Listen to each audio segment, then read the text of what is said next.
There's no art to find the mind's construction in the face. He was a gentleman on whom I built an absolute trust.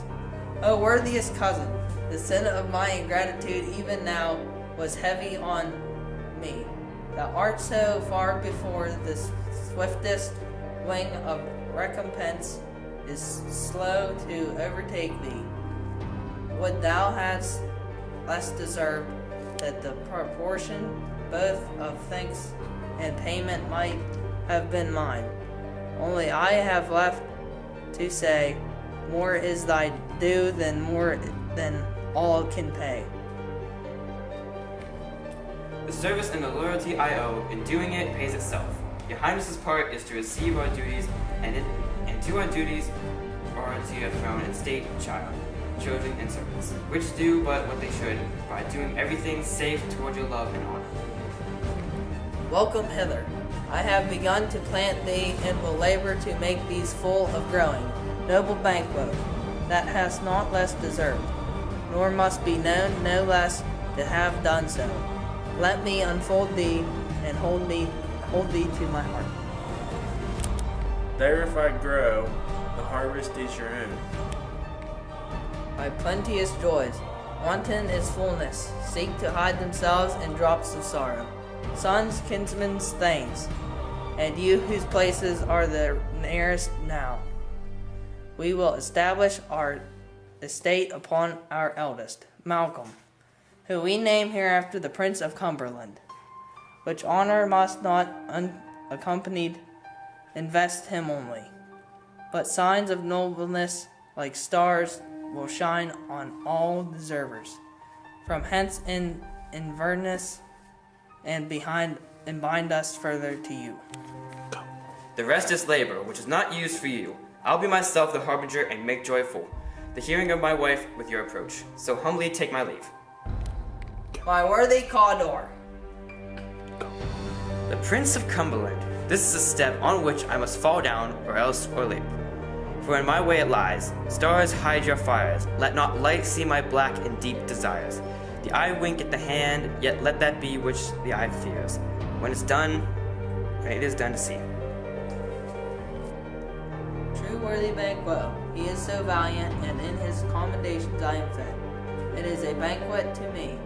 Let's after him, whose care is gone before to bid us welcome. It is a peerless kinsman. Give me my sword. Who's there? A friend. What, sir? Not yet at rest. The king's abed. He hath been in unusual pleasure, and sent forth great largesse to your offices. This diamond he greets your wife withal, by the name of most kind hosts, and shut up in measureless content. Being unprepared, our will became the servant to defect, which else should free have wrought. All's well. I dreamt last night of the three weird sisters. To you, they have showed some truth. I think not of them. Yet when we can entreat an hour to serve, we would spend it in some words upon that business, if you would grant me time. At your kindest leisure. If you shall cleave to my consent, when 'tis, it shall make honor for you. So I lose none in seeking to argument it, but still keep my bosom franchised and allegiance clear. I shall be consulted. Good repose the while. Thanks, sir. The like to you. Go bid the mistress. My drink is ready. She strike upon the bell. Get thee to bed.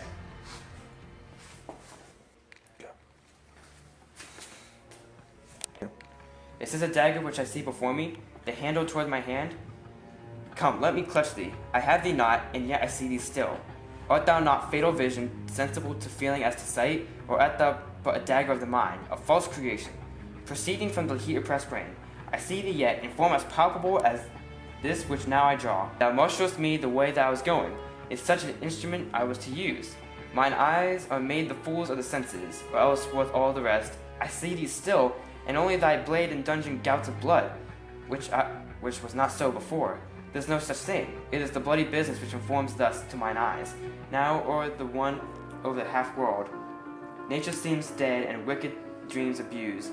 The contained sleep, witchcraft celebrates pale Hecate's offerings, and withered murder, alarmed by his sentinel, the wolf whose howl his watch, thus with his stealthy pace, and with Tarquin's ravishing strides toward his design, moves like a ghost. Thou sure and firm set earth, hear not my steps, which way they walk, fear thy very stone prates of my whereabout, and take the present horror from time, which now suits with it, while as I treat he lives.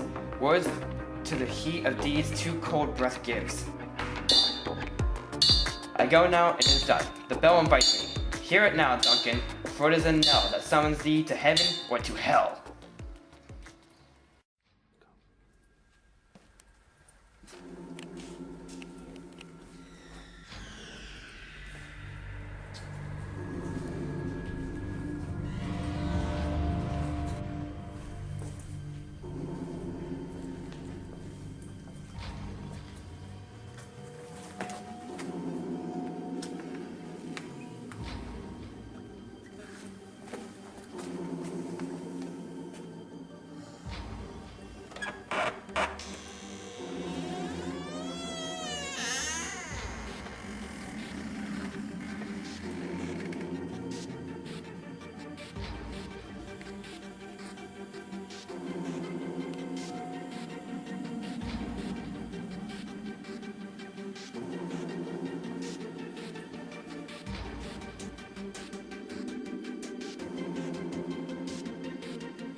Is that worthy master stirring?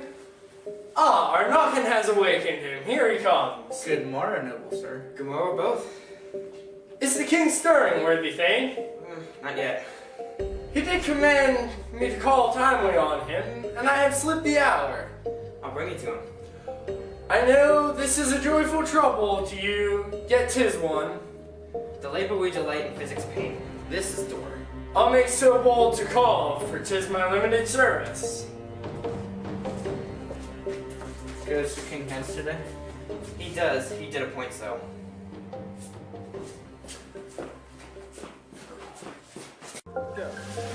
Oh, horror, horror! Tongue nor heart cannot conceive nor name thee. What's the matter?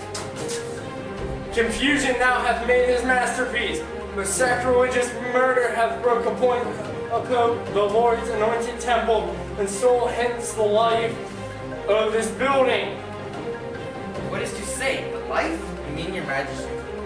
Approach the chamber and destroy your sight with a gorgon. Do not bid me speak. See, then speak yourself. Away! Away! Ring the alarm bell! Murder! Treason! Banquo! Donalbain! Malcolm! Away! Shake off this drowsy sleep, death's counterfeit, and look on death itself. Up and see the great doom's image. Malcolm! Banquo! As from your graves, rise up! Walk like spirits to the countenance of this horror! Ring the bell! Why should I play the Roman fool and die on mine own sword, while as I see lives, the gashes do better upon them? Turn, hellhound, turn! Of all men, Alice, I have avoided thee, but get thee back. My soul is too charged with blood of thine already. I have no words, my voice is in my sword. Thou bloodier villain than terms can give thee out.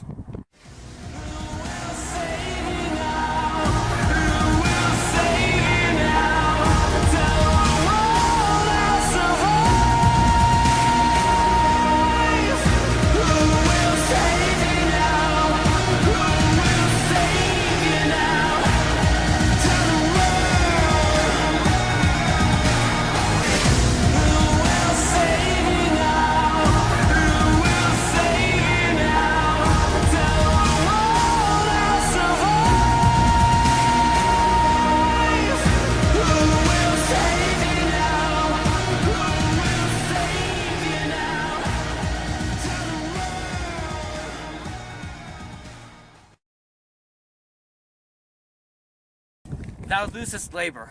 As easy mayest thou entrench in air with thy keen sword, and press us make me bleed. Let fall thy blade on vulnerable crests. I bear a charmed life which was not yield to one of woman born. Spare thy charms, and let the angels whom thou still hast serve thee. Was from his mother's womb untimely ripped. Accursed be that tongue that tells me so, for it has cowed my better part of man. And be those juggling fiends no more believed, that palter with us in double sense that keep the word of promise to our ear, and break into our hope, I will not fight with thee. Then yield thee, coward, and live to be the show, and gaze o' the time. We'll have thee as our rare monsters are, painted upon a flail and underwit. Here may you see the tyrant. I will not yield to kiss the ground before young Malcolm's feet, and to be baited with the rabble's curse. Though Burnham would come to Dunsinane, and thou opposed, being of no woman born, yet I will try to the last. Before my body I throw my warlike shield, lay on Macduff, and damned be him that first cries, "Hold enough!"